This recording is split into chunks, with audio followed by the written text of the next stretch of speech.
It's my pleasure to welcome David Bentley Hart. I think he needs hardly any introduction. He's a very well-known public figure, both in representing Eastern Orthodoxy within the Anglophone sphere, as well as a general proponent of Christianity, kind of apologist, and everyone knows he has a tremendous ability in terms of his style and rhetoric. David Bentley Hart burst on the intellectual scene in 2003 with his now almost classic text, The Beauty of the Infinite, a text certainly that I've very much dialogued with in my work on analogy, and I've learned a lot and I'm grateful for that text. Another important text that we've seen David write is Atheist Delusions in 2009. And his most recent text, which I have not read yet, is entitled Tradition and Apocalypse. And I've heard a few things from it, but about it, certainly his taking on of the kind of classic Newman interpretation of the development of doctrine. So I'm looking forward to reading that, but it's a great pleasure to welcome David Bentley Hart here to say a few words about our conference, which we are putting on at the end of this April at the Pontifical University of St. Patrick's College, Maynooth. David, thank you very much for joining us. Well, thanks for having me. Pleasure. Good to see you. Good to see you. And it'll be good to be seeing you in person here before not too long. Well, so, these days this is in person. I think this is. Yeah. The virtual world is the real world, right? Yeah. David Chalmers tells us it may very soon overtake the real world. So that's very true. Yeah. Prepare yourself. And Meta and all the My pixels reach out to yours. Greetings. Yeah. So in our future transhumanistic world, David and I will meet again to converse. But as for today, I would just like to get a few words from David on the conference. And just to begin, David, is there anything in particular that you're looking forward to in coming to St. Patrick's Pontifical University and visiting Ireland? Well, I always like visiting Ireland, but I've never been to Maynooth at all. I'm looking forward to seeing the chapel. It has a reputation for being opulent without being vulgar. And being a very lovely chapel. And I'm just looking forward to seeing all of you. It's, during COVID, the travel has been limited, and it's nice actually to remember that human beings are composed of cells and molecules rather than digital code.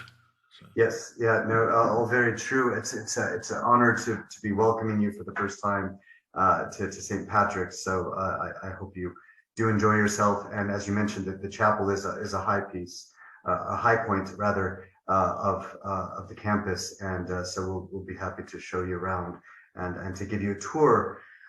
Moving on a bit, the theme of our conference is the future of Christian thinking. Now, we intentionally left it broad and a little bit nebulous insofar as we're trying to look and strain into the future to try to think together, where is Christian discourse heading? Where is Christian thought heading? Could you comment perhaps on the timeliness of the theme, namely, again, the future of Christian thinking? Well, the timeliness of the theme for me might just be that it coincides nicely with my most recent book. So, well, it's actually not my most recent book. The one that just came out, another one will have come out by the time the conference is underway. And you didn't mention any of my fiction. I'm deeply wounded. I didn't. Well, if I were to mention everything that you've done and written, though, we would never got the interview off the ground. I've got time. Go ahead. The timeliness, I think we are at a peculiar point of crisis anyway. Of course, I'm in America, and religiousness, if not exactly Christianity, because the native Christianity of America is anything but Christian, really. It's a strange kind of Orphic cult that is centered around personal self-realization more than anything else. But in America, religion is alive and kicking and killing. But on the whole, I mean, I think we're seeing that the general long withdrawing or long melancholy, melancholy long withdrawing roar, I have to get the scansion right, of faith is both reaching its kind of, I think, final roar in one sense. We're seeing faculties of theology, faculties of religious studies shut down. We're seeing more and more public discourse trying to proceed in abstraction from centuries of centuries of the past, which were shaped and formed by common religious grammars. But at the same time, you can't help but notice that there are all sorts of crises of confidence in culture at large, which have had some fairly pernicious effects in revivals of authoritarian politics, racialist politics, nationalist politics, all sorts of movements seeking something to fill in the void, not only the failure of classical liberal economics to sustain sort of equitable levels of prosperity and happiness, but also, I think, a more general sort of cultural malaise that people have been predicting for a century and a half would overtake the West, especially. But I think plausibly you could argue really now you see it accelerating with all sorts of social fragmentations we couldn't have predicted only a couple decades ago, or only 5 years ago in some cases. So I don't know. I feel that if Christianity has a future as a living voice regarding what a human society, what a human culture, what human life should be, we may be at a critical moment for trying to determine how that voice is heard and what precisely it's saying, because part of the reason that we are where we are culturally are because of the grave failings, not just this, putting the successes to one side, but the grave moral, cultural, and spiritual failings of Christendom. Yeah. So I mean, in many ways, I couldn't agree more. You paint, some people I think would say, a rather bleak picture, but perhaps the better word is realistic. So just to indulge for a moment my selfishness, as you know, one of the areas of thought that I'm interested in is apocalyptic, and the title of your, part of the title of your recent book is Tradition and Apocalypse. So that term can be used very rhetorically many times, but I mean, is it fair to say that we are in some sort of apocalyptic situation? And if so, how do we understand the word apocalyptic? Well, I don't know if that's quite how I'd put it, but I would say this: a Christianity that has lost the will to speak in a certain kind of apocalyptic intonation is going to be a moribund Christianity in the modern world. It's not going to be speaking from within firm and sheltering institutional redoubts, right? I mean, that's the past. It's going to have something of the quality of the Vox Clamantis in Deserto, right? This isn't necessarily an unhappy situation, though. I mean, because of course, the great danger of a moment like this is a retreat to a kind of jealous fideism or traditionalism which tries to recapitulate the very errors that brought us to this impasse. The greatest enemy, I would say, of a renewed Christian voice in Western culture at the moment isn't secularism. It would be something more like, I don't know, Catholic traditionalism or Protestant sort of support for bourgeois, late liberal, classical liberal capitalist culture, or orthodox blood and soil nationalism. All of these things are attempts to retreat to what was always a false understanding of the of a Christian culture to begin with, but that in an hour of crisis like this become exaggerated into extremisms that are nothing but destructive. So by the apocalyptic imagination, I suppose, which isn't exactly what the book is about, but I would say that, a willingness to go outside the city gate, Christ suffered outside the gate, to recognize that starting from a position in which we have no enduring city, in which we're strangers and sojourners in the earth, but without forsaking all the good things of the Christian past. I mean, all the truths that were incubated and sheltered and preserved in Christendom, and then that to some degree, albeit in a diluted form often or in a distorted form, were passed over into secular Western conscience, without forsaking any of that, nonetheless, to recover a more at once primordial, more radical, more constructive notion of what a Christian understanding of social life and political life and cultural life should be.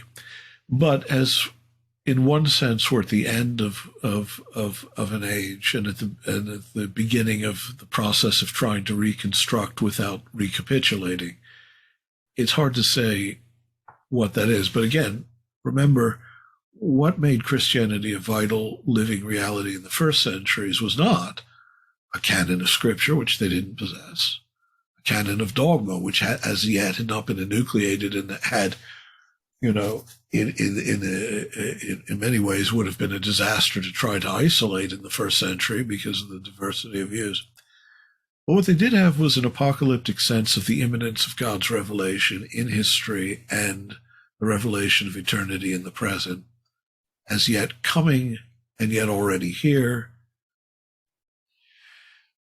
In some sense, the labor of recovering that sort of imagination outside the city gate, as I said, is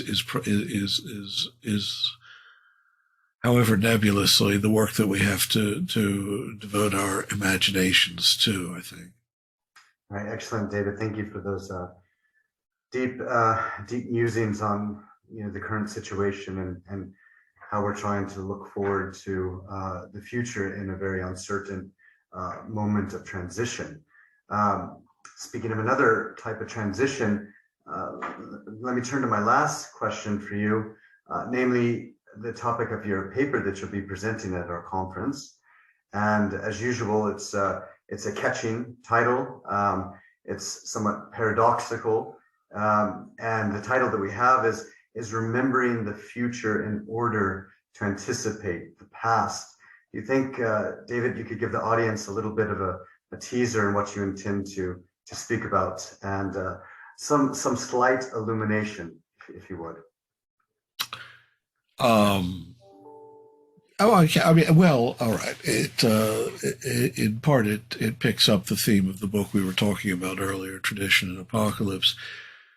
Starting from, in that book, I try to deconstruct what have become the traditional and almost canonical arguments for the trustworthiness of tradition, Newman as improved upon, but ultimately not rescued by Blondel. There are other thinkers on the topic, but I just think that those are the two who have to be dealt with directly.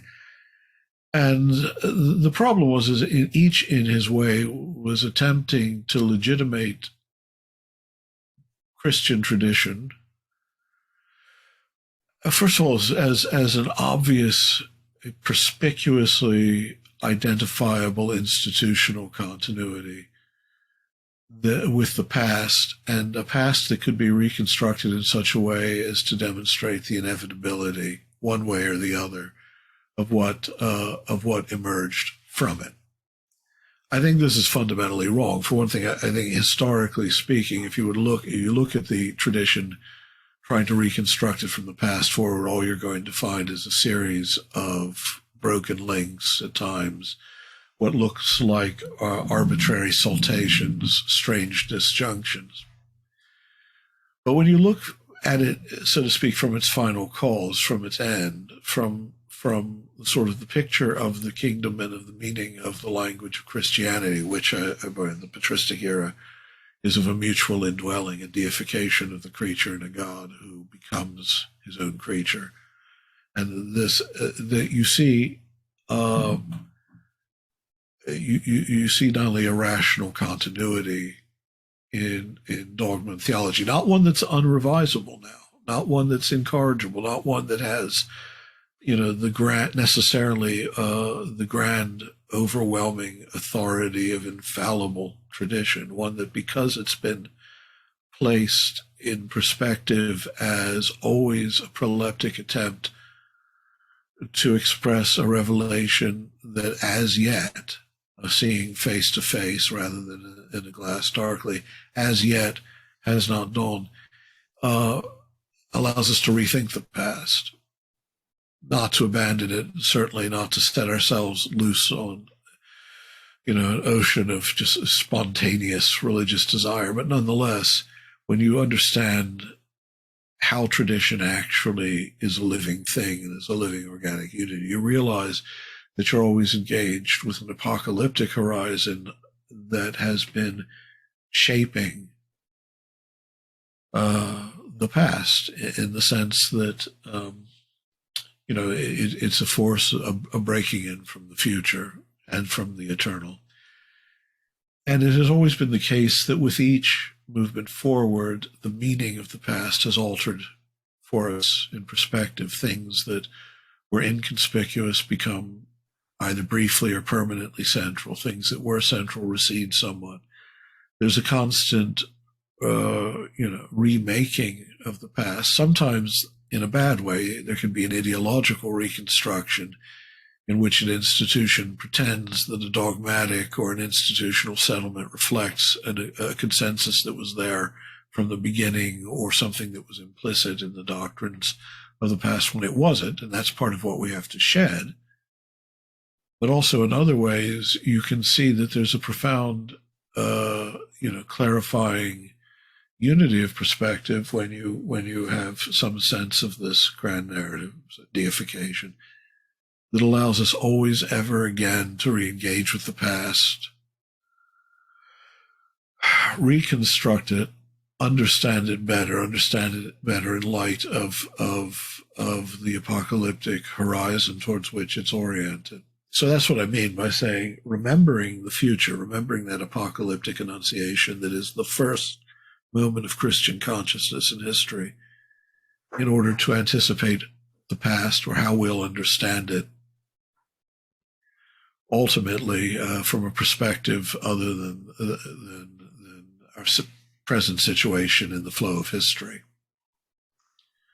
David, thank you very much for an absolutely engaging description on what you plan on speaking about and carrying further some of the topics that you've recently written about. So we look forward with immense anticipation, welcoming you here to St. Patrick's Pontifical University in Maynooth, and to visiting with you. And again, after a kind of post-COVID celebration, in some sense of seeing a lot of people that we haven't seen in quite some time, and so just reconnecting in a rather incarnate and communal fashion.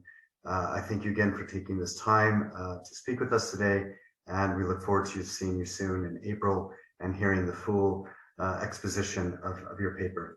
Thank you very much, David. Thank you, and be well. Same to you. Thank you.